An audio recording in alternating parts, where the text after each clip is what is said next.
Bwana Yesu asifiwe. Kwa majina naitwa David Emmanuel Mwakamwelo, ni mzee wa kanisa na katibu msaidizi wa kanisa la Tanzania Assemblies of God Victory Miracle Christian Center lilopo Sumbawanga mjini mkabala na shule ya sekondari Mazu.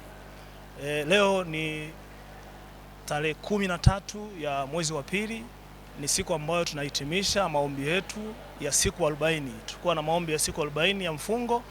Hakika ndani ya hizi siku 40 tumemwona Mungu akifungua vifungo vya watu. Kuna watu walikuwa hawawezi kutembea, Mungu amewafungua. Kuna watu walikuwa na shida mbalimbali, Bwana Yesu amekutana nao, ameponya madhaifu yao na amewaweka huru kweli kweli. Tunamshukuru Mungu na kumtukuza Mungu.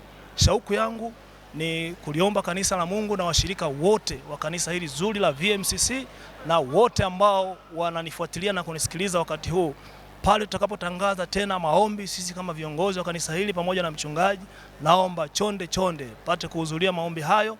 Tutatangaza maombi muda sio mrefu.